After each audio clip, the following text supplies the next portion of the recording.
6절 7절 다시 한번 읽어보세요. 그러므로 저주가 땅을 삼켰고 그 중에 거하는 자들이 정죄함을 당하였고 땅의 거민들이 불타서 남은 자가 적으며 새 포도즙이 슬퍼하고 포도나무가 쇠잔하며 마음이 즐겁던 자가 다 탄식하며. 자, 이게 이사의 24장 6절 7절은요. 한마디로 말하면 뭐냐면 토지가 황폐돼 가지고 포도 수확의 계절이 돌아와도 거두어들일 포도가 없다는 얘기를 하는 거예요. 농부가 수확이 없으면 어떻게 됩니까? 즐거워할 수가 없겠죠. 슬프죠. 그래서 하나님을 떠나게 되면 영적인 부요함을 잃을 뿐 아니라 육적인 부요함도 잃는 거예요. 그러니까 육적인 부요함 때문에 사람들이 거기 이제 정신이 팔려 전부 이제 신앙 막 팽개치거든. 그건 잘못 생각하는 거예요. 그래서 영적인 부요함이 오게 되면 영이 잘된 가지 범사에 잘 되듯이 여기 그 잘 안 되니까 육적인 것도 문제가 생기죠. 이거를 계산을 못해요, 사람들이.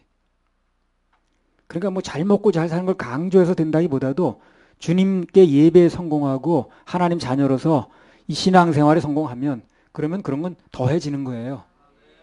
난 그런 얘기야. 이스라엘 사람들이 하나님 떠나니까 결국 포도의 수확 계절은 왔는데 거둘 게 없더라는 거예요. 육적으로 안 된다 그 말이지. 그래서 이 얘기는 반대로 해석하면 예수님의 은혜로 죄사함 받고 구원받고 그리고 주님께 대한 예배에 성공하면 영적인 부요뿐만 아니라 육적인 부요도 저절로 오는 것입니다. 우리도 똑같아요. 앞으로 뭐 우리 그런 걸 목표로 뭐 복 받으라는 거 아니지만 그런 것은 저절로 주님이 다 잘되게 하십니다. 자녀들 문제 다 책임집니다. 요한 3서 2절.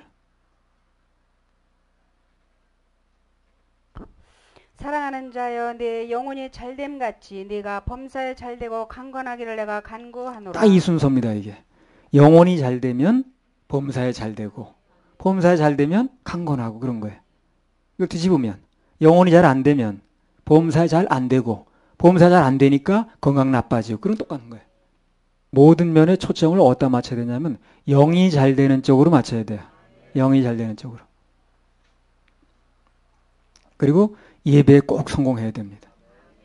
당연한 겁니다. 그러면 그 예배에 성공하는 걸로 끝나는 게 아니라 거기에 내가 인간적으로 형편적으로 환경적으로 요구하고 기도했던 거 그게 저절로 이루어지는 거예요. 그 순서를 뒤집으면 안 됩니다. 자, 24장 8절 또 읽어보세요. 소고 치는 기쁨이 그치고 즐거워하는 자의 소리가 마치고 수금 타는 기쁨이 그쳤으며. 이것도 마찬가지예요. 포도를 수확해서 잔치를 벌이고 흥겹게 악기를 연주하며 놀던 모든 행사가 중지됐다 그 말인데 이것도 반대로 해석하면 구원받은 하나님의 자녀들은 언제나 환경과 관계없이 예배에 성공하면 그러면 언제든지 환경 형편에 관계없이 꼭 잔치하게 됩니다. 못한다는 말이 또 바꾸면 그런 말이 되는 거예요. 그래서 우리는 항상 구원받은 하나님의 자녀들은 예배 성공에 염두를 둬야 돼요. 해보세요. 항상 예배, 항상 예배, 항상 축복. 그러면 내가 걱정하고 염려하던 거, 환경적인 거, 형편적인 거 주님이 다 책임지시고 저절로 된다고 그랬어요. 더해진다고 그랬습니다. 아니 그러니까 여기 생손에 와서 예배 드리고 이렇게 같이 왔던 분들 뭐 자녀들이 잘 못된 사람이 없어요 지금요. 다 잘 되고 있어요. 어디 가서든지 알아주고 아니 그런 지금 젊은 사람들이 없는 거예요. 여기서 훈련받고 되어지는 사람들은 그런 생각을 가지고 그런 스피릿을 가지는 사람들이 없는 거예요. 그러니까 세상에서 볼 때도 특이한 존재들이라. 그러니까 막 그냥 평사원에서 원장으로 올리고 그렇게 하는 거예요. 잠언 15장 15절. 고난받는 자는 그날이 다 험악하나 마음이 즐거운 자는 항상 잔치하느니라. 우리는 구원받은 사람 마음이 즐거운 사람들이죠. 항상 잔치라. 항상 잔치. 예배도 잔치. 이사야 24장 9절. 노래하며 포도주를 마시지 못하고 독주는 그 마시는 자에게 쓰게 될 것이며. 예, 독주는 그 마시는 자에게 쓰게 될 것이며. 그래서 술이라는 거는요. 어떤 의미를 마셨든 기분이 좋아서 마셨든 기분이 안 좋아서 마셨든 세상 고통을 잊으려고 마셨든 결국 몸속에서 독이 됩니다. 이게. 결국 몸속에 독이 돼. 하여튼 요즘 우리나라 사람들 하여튼 남녀 불문이야. 술 웬 술 이렇게 먹는지. 그래서 괴로울 때든지 즐거운 때든지 이제 술 가지고 뭐 이렇게 연결을 하는데 술에 결부시키면 절대로 해결이 되질 않습니다. 진정한 해결은 진정한 위로는 하나님 말씀을 통해서 위로부터 내려오는 거지 땅에서 해결이 되는 게 아니거든. 사람들이 참 술에 매여 있는 거예요. 어떤 일이 벌어지게 되면 이미 수십 번 예고가 된 겁니다. 그게 수십 번 예고가 될 때 그것을 알아들으면 그러면 이제 그 진짜 화를 면하는 거예요. 근데 그걸 못 알아들으면 오늘 그 잠에서 나오죠. 자주 책망을 들으면서도 목이 고든 사람은 갑자기 온다 그러죠. 그 자주 책망을 들었다는 게 뭡니까? 예고하는 거죠. 그게 경고하는 겁니다. 뭘 결정하는 것도 그래요. 내가 무슨 결정을 내린 것도 어느 사람이 결정을 내린다 칩시다. 어느 날 기분 나쁘다고 그냥 한꺼번에 하루에 그렇게 하는 게 아닙니다. 그렇게 생각하지 마세요. 사람을 이렇게 무지막지하게 무잘라도 그렇게 하루에 자르는 게 아니에요. 이미 여러 번 얘기했고 여러 번 두고두고 그 경고를 했고 했는데도 안 들으니까 결론이 나오는 거 이렇게 해요. 그 갑자기 사람을 얘기한 게 아니라 수없이 예고를 하고 여러 번 알아듣게 얘기를 하고 경고를 하고 했는데도 그게 어느 날 안 되니까 그렇게 되는 거거든.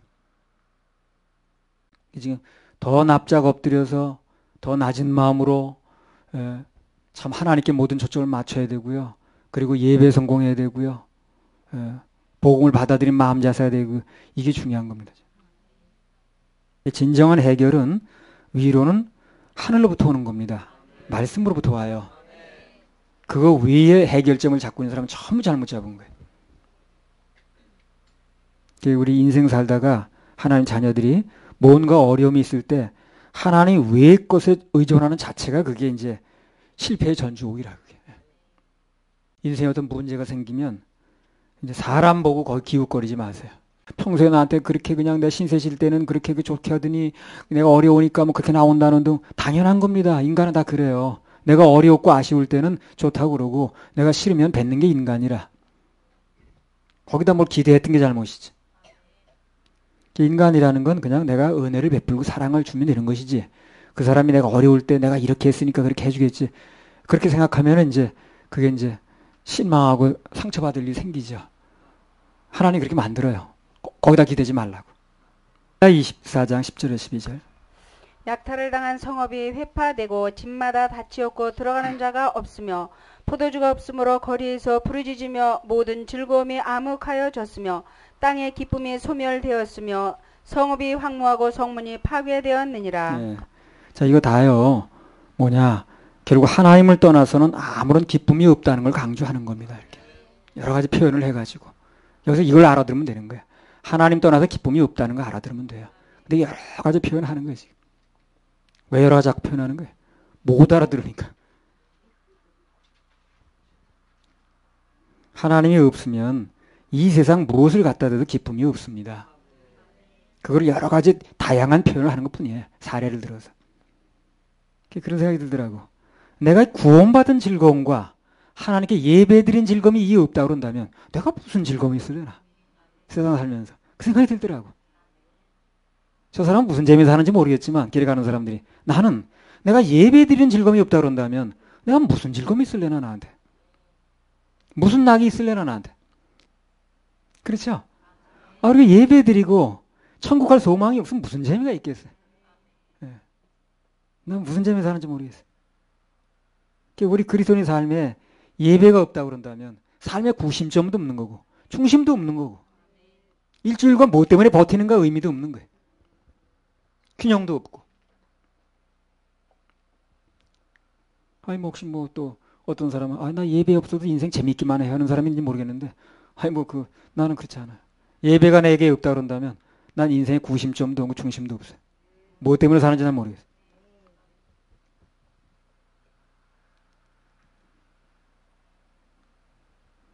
뭐 텔레비 보는 점에서 한다고 아유 그거 한 시간만 내리봐봐요. 골이 되게 아프고 눈 아프고 정말 골 아파 눈 아프고 예배는 2시간 3시간 드려도 골 아프지 않는데 이사야 24장 13절에 16절 세계 민족 중에 이러한 일이 있으리니 곧 감람나무를 흔듦 같고 포도를 거둔 후에 그 남은 것을 주음 같을 것이니라. 우리가 소리를 높여 부를 것이며 여호와의 위엄을 인하여 바다에서부터 크게 외치리니 그러므로 너희가 동방에서 여호와를 영화롭게 하며 바다 모든 섬에서 이스라엘 하나님 여호와의 이름을 영화롭게 할 것이라. 땅 끝에서부터 노래하는 소리가 우리에게 들리기를 의로우신 자에게 영광을 돌리세 하도다. 그러나 나는 이르기를 나는 쇠잔하였고 나는 쇠잔하였으니 내게 화가 있도다. 괴휼자가 괴를 행하도다. 괴휼자가 심히 괴를 행하도다 하였도다. 예, 13절만 다시 읽어보세요. 세계 민족 중에 이러한 일이 있으리니 곧 감람나무를 흔듦 같고 포도를 거둔 후에 그 남은 것을 주움 같을 것이니라. 예, 이게 무슨 얘기냐면요. 세계 민족 중에 이러한 일이 있으리니 곧 감람나무를 흔든 것 같고 이 천체가 흔들리는 건 얘기를 해요. 마지막 때. 포도를 거둔 후에 그 남은 것을 주움 같은 것이니라. 포도를 거둔 후에는 무슨 뜻입니까? 교회가 들림받은 후에. 그런 말입니다. 그 뒤에 남은 것을 주움 같은 것이라. 그러니까 교회가 들림받고 나면 유대인 전도대가 결성돼요. 14만 4천 명이. 그들이 하여튼 뭐 집중적으로 마지막 그 남은 사람들을 구원하게 됩니다. 물론 교회는 아닙니다. 그때는. 그래서 교회가 들림받은 후에 유대인 14만 4천 명의 전도를 받은 사람들이 이삭 줍기 같은 구원을 하는 이제 그런 시절이 오는데 겨우 지옥 면하는 거죠. 마지막으로. 그러나 교회는 아니고 신부도 되지 않습니다. 교회는 이미 공중으로 들림받은 후니까. 그래서 천지가 개벽을 해도 예수님의 신부는 될 수가 없어요. 아, 그러면 신랑하고 신부가 좋지. 하객에 밥 한 그릇 먹는 밖에 더 있어요? 하객이 뭐 이렇게 즐거운가?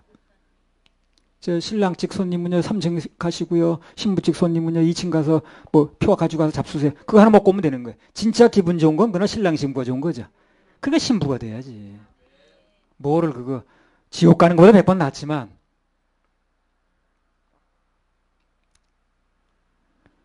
전 세계 천체가 다 흔들리고 난 다음에 환란 후에 이 포도가 걷어지고 나면 그 남는 게 있는데 이제 그때 이삭 죽기 구원이 있는 거죠. 계시록 7장 13절 14절.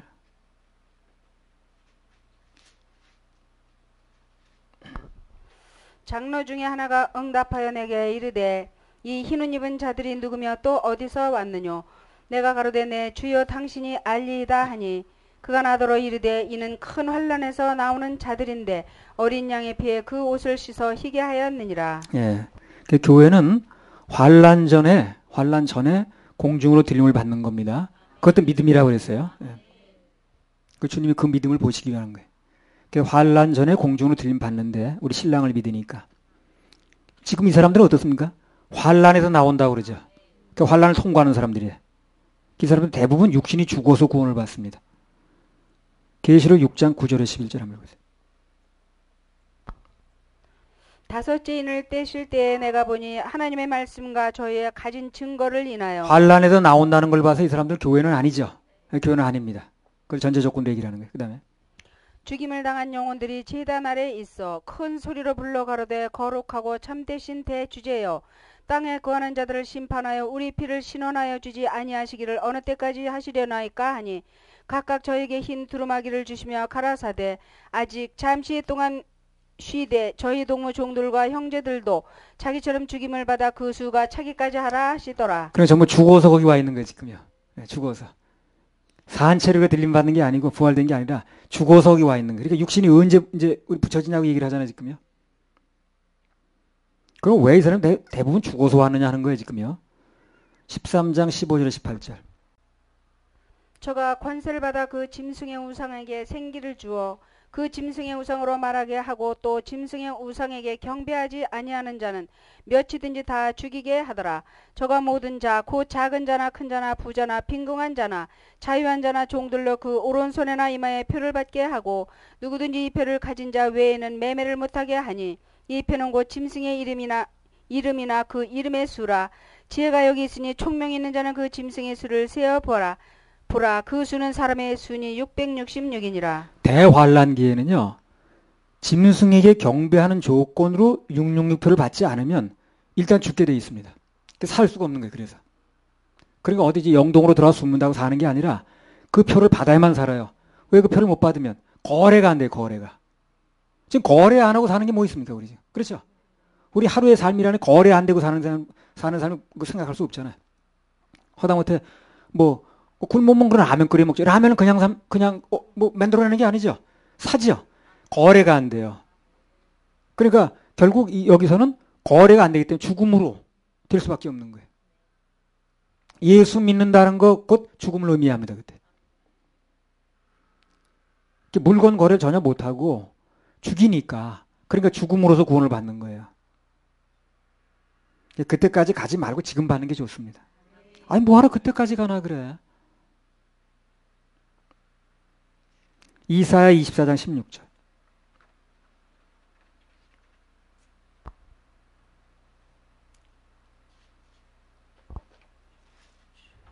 땅끝에서부터 노래하는 소리가 우리에게 들리기를 의로우신 자에게 영광을 돌리세 하도다. 그러나 나는 이르기를 나는 쇠잔하였고 나는 쇠잔하였으니 내게 화가 있도다. 괴휼자가 괴를 행하도다. 괴휼자가 심히 괴를 행하도다 하였도다. 대환란기 환란 받는 사람이 있는가 하면 노래 부르면서 예수님의 심판은 의롭다고 하고 그렇게 찬양하는 이제 부리도 있는 것입니다. 우리가 그렇게 해요. 아, 하나님의 심판은 의롭습니다. 그래서 그 환란에 그 되어진 걸 볼 때 하나님 그렇게 심판하시는 걸 볼 때 우리 입에서 저절로 그런 말이 나옵니다. 아, 하나님 심판은 의롭습니다. 한쪽은 환란 당할 때 한쪽은 땅끝부터 노래를 부르는 거예요. 그런 일이 반드시 일어납니다. 앞으로. 그러면 환란 당하는 쪽에 들어갈래요? 아니면 노래 부르는 쪽에 들어갈 거예요? 아, 그렇게 말하면 계산은 분명한 건데 우리 사람들이. 그러니까 누가 분명한 계산할 수 있게끔 그 질문을 안 하는 거예요 지금. 그리고 질문할 사람이 없는 거예요. 그래서 문제인 거예요. 그렇게 질문하면 다 답변 나오는 거 아니에요? 계시록 19장 1절 2절.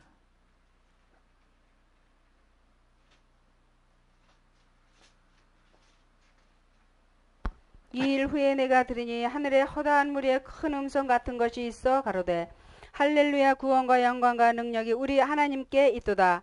그의 심판은 참되고 의로운지라 음행으로 땅을 더럽게 한 큰 음녀를 심판하사 자기 종들의 피를 그의 손에 갚으셨도다 하고. 그러니까 여기 이사야 24장의 내용과 계시록 19장의 내용이 어떻습니까? 똑같은 겁니다. 똑같은 거예요. 그렇게 하나님이 의롭게 심판하셔서 종들의 모든 걸 갚으셨습니다 하는 그 노래가 나오는데 그 장면이 아까 이사야 24장 장면이 똑같은 거예요. 구약의 예언서도 되는 것이고 구약의 복음서도 되는 거예요. 이사야서. 그 이사야가 3년 반이나 벗은 몸으로 다니면서 하나님 사역을 감당하더니 그게 갚아주시는 거예요. 남이 모르는 걸 알려주는 거예요. 이사야 선지자만큼 이 복음에 대해서 많이 아는 사람이 없어요. 그 시대에 최고로 많이 알려주셨어요. 그래서 우리가 하나님의 사랑을 받는다는 게 무슨 뭐 그냥 로또 복권에 당첨돼가지고 사랑받는 게 아니고 더 많이 알려주면 사랑받는 거예요. 남이 모르는 거 알려주면. 남이 전혀 생각도 못하고 알지도 못하는 거 그 사람이 더 많이 알려줘. 그래서 사랑받는 거예요, 이 사람이. 아, 우리 뭐 매 시간마다 매주마다 다른 사람이 생각도 못하고 문제를 얼마나 많이 알려줍니까? 그게 사랑이라니까요. 주님께서 그 사단과 그 지배를 받는 그런 추종자들에게 적그리스도 음녀 심판하시는데 발악하죠, 그 사람들이. 그냥 최후의 발악을 합니다. 그러니까 최후의 발악을 하다 보니까 그냥 막 뭐 터뜨리고 난리 나는 거예요, 이제. 뭐 원자탄이고 뭐 다 터뜨리는 거죠. 아낄 것도 없는 거예요. 그런 때에 같이 동참할 필요가 없다는 거예요. 그때 그 이삭 집기에 들어가지고 그때 환란 다 통과하면서 죽어가면서 그렇게 어렵게 할 게 아니라 그래봐야 신부도 안 되는 건데 지금 은혜 시대에 구원받아서 예수님 신부가 되는 게 중요한 거예요. 이게 중요한 겁니다. 할렐루야. 우리 하나님께 박수 올려드려요. 이사야 24장 17절. 땅에 검이나 두려움과 함정과 올무가 내게 임하였나니. 그래서 여기 이제 예수님의 지상 재림이 있기 전에 자연계 지각변동이 일어납니다. 여기 이제 자연계에 일어나는 심판을 지금 묘사해 놓은 거예요. 18절도 읽어보세요. 두려운 소리를 인하여 도망하는 자는 함정에 빠지겠고 함정 속에서 올라오는 자는 올무에 걸리리니 이는 위에 있는 문이 열리고 땅의 기초가 진동함이라. 예, 그래서 마태복음 7장에 보면 다 무너지죠. 예수 위에 믿고 있던 건 다 무너지는 거예요. 거기 도망해 본들 다 함정에 빠지고 올라오려고 애써 본들 다 올무에 걸리는 거예요. 빠져나지 못해요. 그때는. 그때 가서 뭘 나는 빠져나오겠다는 도 안 됩니다. 지금 기회 주었을 때 해야 돼. 마지막 때 예수가 기초되지 않았던 사람들은 다 무너짐이 심합니다. 24장 19절. 땅이 깨어지고 깨어지며 땅이 갈라지고 땅이 흔들리고 흔들리며. 예, 이게 종말에 다 있을 일이에요. 베드로후서 3장 10절. 주의 날이 도적같이 오리니 그 날에는 하늘이 큰 소리로 떠나가고 체질이 뜨거운 불에 풀어지고 땅과 그 중에 있는 모든 일이 드러나리로다. 예, 이 말씀이나 이사야 24장 19절이나 똑같습니다. 예. 그 똑같은 상황을 얘기를 하는 거예요. 주의 날이 도적같이 와서 하늘이 큰 소리 떠나가고 땅이 흔들리고 천체가 진동하고. 이 종말론을 얘기하는 건 절대 잘못된 게 아니에요. 경고해 줘야 됩니다. 매우 성서적입니다. 오히려 오늘 강단에서 이 종말론적인 얘기가 없어진 게 문제인 거예요. 그게 문제지. 이 종말론에 대해서 경고를 하고 얘기를 하는 건 잘못된 게 아니에요. 단 시한부, 시한을 정해서 하는 종말론은 비성서적이라. 그 시한을 정하는 건 아버지 권한이라고 그랬습니다. 이미 많이 증명됐고 시한로 종말론 얘기했던 사람 맞은 사람 한 명도 없잖아요. 때와 기한은 시작과 끝인데 그거는 알페와 오메가 대신 예수님 직접 주관하셔요. 이 지구의 시작도 누가 했습니까? 하나님이 하셨죠. 끝내는 것도 그분이 하시는 거예요. 사람이 끝내는 게 아니에요. 10월 28일 날 못을 박아놓으면 그 사람이 끝내는 거죠. 그렇게 안 한다는 거예요. 그래서 시작을 그분이 하셨기 때문에 끝내는 것도 그분이 하시는 거예요. 그래서 알파 오메가예요. 사도행전 1장 7절 8절. 가라사대 때와 기한은 아버지께서 자기의 권한에 두셨으니 너희의 알 바 아니요 오직 성령이 너희에게 임하시면 너희가 권능을 받고 예루살렘과 온 유대와 사마리아와 땅끝까지 이르러 내 증인이 되리라 하시니라. 예. 그래서 우린 때와 기한은 알파와 오메가 되신 그분에게 맡기고 복음 전하면 돼요. 지금 우리 주어진 건 그거예요. 내가 먼저 구원받았으면 복음 전하면 됩니다. 그리고 복음이 전해지면 그 사람 구령하고 양육하면 됩니다. 그게 우리 할 일이에요. 지금. 그게 종말론을 대비하는 거예요. 종말론 대비가 뭐예요? 천국에 들어갈 수 있게 만드는 거 아니야? 환란에 안 들어가게 만드는 거 아니야? 그게 종말론 대비지. 어디 산에 숨어 들어가는 게 그게 종말론 대비야? 그건 아니잖아. 이사야 24장 20절. 땅이 취한 자같이 비틀비틀하며 침망같이 흔들리며 그 위에 죄악이 중함으로 떨어지고 다시 일지 못하리라. 여러분 침망이 뭔 줄 압니까? 침망. 나무와 나무 사이에다 이렇게 매달아 놓고 예, 그리고 이제 거기 누워 있으면 흔들흔들하고 여름에 이제 낮잠 자기 좋은 데 있죠. 흔들 침대. 땅이 그렇게 흔들린다는 거예요. 침망처럼. 땅이. 그 땅이 우리 있는 땅이요. 뭐 침망 흔들리다는 거야 앞으로. 심한 지진이라는 거죠. 이 땅은 언젠가 심하게 진동할 거기 때문에 우리는 지금 구원받아서 진동치 않을 나라로 가야 돼. 그게 중요한 거예요. 이 땅은 언젠가 무섭게 흔들릴 때가 옵니다. 진동치 않을 나라를 우리에게 주셨다고 그랬죠. 히브리서에 보면. 그 나라를 가야 되는 거예요. 땅이 정신없이 흔들린다고 해보세요. 여러분요. 얼마나 무섭겠는가. 이 지진이 없었다면요. 땅이 흔들린다는 말을 사람이 이해도 못할 거예요. 히브리서 12장 26절에 28절. 그때에는 그 소리가 땅을 진동하였거니와 이제는 약속하여 가라사대 내가 또 한 번 땅만 아니라 하늘도 진동하리라 하셨느니라. 또 한 번이라 하심은 진동치 아니하는 것을 영존케 하기 위하여 진동할 것들 곧 만든 것들의 변동될 것을 나타내심이니라. 그러므로 우리가 진동치 못할 나라를 받았은즉 은혜를 받자 이로 인하여 경건함과 두려움으로 하나님을 기쁘시게 섬길지니. 우리가 받은 건 뭡니까? 진동할 나라야 진동치 않을 나라야. 진동치 않을 나라를 받았어요. 그러니까 이 진동할 땅에다 너무나 뭘 두면 안 되는 거예요. 우리가 여기서 알고 있지만 여기다 모든 걸 쏟고 여기다 모든 걸 걸어서는 안 되는 거예요. 이건 진동할 땅입니다. 이거는요. 언젠가 진동해요. 무너집니다. 진동치 않을 나라를 받았으니까 거기에 모든 소망을 둬야 되는 거예요. 그래서 이 땅이 진동하고 이럴 때는요. 예수 그리스도의 진노의 날이기 때문에 그분의 신부인 교회는 어떻습니까? 미리 공중으로 피신을 시켜놓고 땅을 흔드는 거예요. 진동치 않을 곳으로 피신을 시켜놓고 그리고 이 땅을 흔드는 겁니다. 신부를 엿다 놓고 땅을 흔드는 게 아니에요. 그건 믿음의 문제고 인격의 문제인 거예요. 그분에 대한 신뢰의 문제라 이게. 피신 시켜놓고 공중으로 땅이 흔들리는 이런 심판을 진행하시는 겁니다. 신부는 사랑의 대상이지 형벌의 대상이 아니거든. 그렇잖아요. 신부가 사랑의 대상이지 형벌의 대상이에요. 이 날은 형벌의 날이라는데. 우리는 어떤 일이 일어나도 그 심판을 주관하시는 분이, 심판권자가 우리의 신랑 예수라는 걸 알아야 되는 거예요. 이것만 분명히 알면 답이 나와요. 이 분명치 않으니까 지금 헷갈리는 거예요. 그런 걸 이해할 수 있도록, 제대로 이해할 수 있도록 만들기 위해서 뭐 대상이 있어야 이해할 건 거예요. 이해할 거 아닌가요? 그래서 하나님께서 이 땅에 눈에 보이는 신랑 신부를 마련해 놓은 거예요. 그걸 통해서, 모형을 통해서 예수님과 우리 사이 이해를 하라고. 이러므로 사람이 부모를 떠나 그 아내와 합하여 그 둘이 한 육체가 될지라. 이 비밀이 크도다. 내가 그리스도와 교회에 대하여 말하노라. 그러나 너희도 각각 자기 아내 사랑하기를 자기같이 하고 아내도 그 남편을 경외하라. 신랑 신부 관계가 사실은 뭘 나타낸다는 거예요? 예수 그리스도와 우리 관계를 나타낸다는 거죠. 그러니까 그 땅이 흔들리고 해가 떨어지고 바다가 핏빛으로 변하고 모든 사람이 죽는 그 시대에 환란에 통과한다고 말하는 사람이 있으면, 그럼 당신은 당신 아내를 어디다 집어넣습니까? 그렇게 당신이 주관하는 입장이라면, 당신이 심판할 입장이라면 당신 부인을 어디다 집어넣고 그렇게 하겠습니까? 물어보라니까요. 아니라고 그럴 겁니다. 그러니까 신랑 신부 관계가 뭐라는 거예요? 예수님과 우리 관계를 모형한다는데, 모형하고 실체하고 따로 노는 거 아닌 거예요 지금. 그건 모형이 아니지. 손가락은 5개인데 그림자가 6개 나올 수 있습니까? 아니죠. 손가락이 5개면 그림자 5개 나오겠죠. 그러니까 실체가 그렇다면 모형도 마찬가지인 거예요. 그런데 모형은 그렇다는데 왜 실체는 아니라고 그러냐니까. 그러면 우리 부부 사이가 모형이라면, 우리 모형인 부부 사이에서 내가 내 아내를 엿다 둬도 그렇게 이 지붕을 흔들거나 지붕을 허물거나 불을 놓거나 그러지는 않는다는 거죠. 그런데 모형은 안 그렇다는데 실체는 왜 그렇다고 말하냐는 거예요. 그럼 모형과 실체가 다른 거지 그건. 신랑과 신부 관계는 예수 그리스도 우리 관계는 모형이라고 그랬는데, 그게 아까 웹에서 나오죠. 그럼 모형과 실체가 같은 거 아닌가요? 그런데 모형은 그렇다는데 실체는 다르다 그러면 안 되지.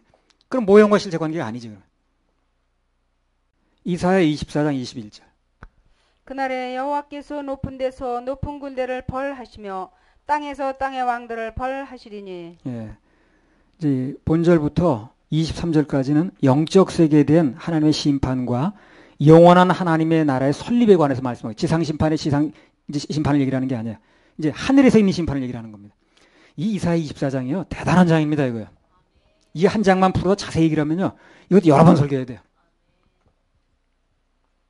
하나님께서 당신에게 대적하는 세력은 철저하게 심판받게 하시고, 우선 그 후에는 하나님만이 온 세상을 통치하는데, 이 높은 군대가 뭘 얘기하냐면요. 하늘의 교만한 군대거든요. 타락한 천사를 얘기를 해요. 땅의 왕들은 사단과 악의 영들의 사주를 받는 적그리스도를 포함한 땅의 왕들을 얘기를 합니다. 다 하고 나면 나중에 하늘에서 상급받는 그런 또 심판이 또 있어요. 그건 지옥 가는 심판이 아닙니다. 누가 더 수고하고 애썼냐에 따라서 갚아주는 심판이에요. 그때는 많이 받아야죠. 받는 거 그때 받아요. 바울 사도는 그거 목표로 가는 사람이라. 이사야 24장 22절. 그들이 죄수가 깊은 옥에 모임같이 모험을 입고 옥에 갇혔다가 여러 날 후에 형벌을 받을 것이라. 사단은 1000년 동안 갇혔다가, 여기 여러 날이라고 그랬는데 계시록에 보면 게 1000년입니다. 그래서 1000년 동안 갇혔다가 잠시 놓여요. 그러다 영원한 형벌에 들어갑니다. 그걸 그대로 얘기를 하는 거지. 이사야 24장 20절에.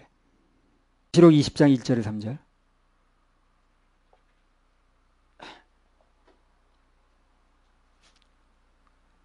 또 내가 보매 천사가 무저갱 열쇠와 큰 쇠사슬을 그 손에 가지고 하늘로서 내려와서 용을 잡으니 곧 옛뱀이요 마귀요 사단이라. 잡아 1000년 동안 결박하여 무저갱에 던져 잠그고 그 후에 인봉하여 1000년이 차도록 다시는 만국을 미혹하지 못하게 하였다가 그 후에는 반드시 잠깐 놓이리라. 이 얘기가 뭡니까? 아까 이사야 24장 20절에 똑같은 말씀이에요. 그걸 계시록에선, 계시는 점점 구체적으로 변하는 거니까. 이제 어선프라고 했던 이런 베일에 가랬던 게 계시록의 마지막 계시니까 더 이상 감출 게 없죠. 마지막으로 진짜 이게 풀어지면 어떻게 되느냐. 이제 이 사단이 갇혔다가 나오는 걸 얘기를 하는 거예요. 계시록 20장 7절. 계시는 점진적입니다. 계시록에는 더 이상 감출 게 없는 거예요. 그러니까 또 구체적으로 얘기를 하는 거예요. 1000년이 참에 사단이 그 옥에서 놓여 나와서 땅의 사방 백성 곧 곡과 마곡을 미혹하고 모아 싸움을 붙이리니 그 수가 바다물에 같으리라. 저희가 지면에 널리 퍼져 성도들의 진과 사랑하시는 성을 두름에 하늘에서 불이 내려와 저희를 소멸하고 또 저희를 미혹하는 마귀가 불과 유황못에 던지우니 거기는 그 짐승과 거짓 선지자도 있어 세세토록 밤낮 괴로움을 받으리라. 그래요. 그래서 여러 날 후에 일단 갇혔다가 여러 날 후에, 여러 날이 천년이라 그랬습니까? 여러 날 후에 형벌을 받는다 그랬죠. 그 형벌이 지금 이 형벌을 얘기하는 거예요. 영원히 받는 겁니다, 그때는요. 근데 우리는 형벌의 대상이 아니기 때문에 거기 들어가지 않는다는 거예요. 그걸 왜 교회를 갖다 끌어붙이려고 그러냐 그래. 그 형벌의 대상이다. 난 이사야 24장 23절. 싸울 것도 없어 그래. 그때 달이 무색하고 해가 부끄러워하리니 이는 만군의 여호와께서 시온산과 예루살렘에서 왕이 되시고 그 장로들 앞에서 영광을 나타내실 것임이니라. 그때 달이 무색하고 해가 부끄러워하리니 이게 왜 그러냐면요. 이 해와 이 달이라는 게 다 발광체죠. 근데 진짜 빛 대신 예수님이 오시게 되면요.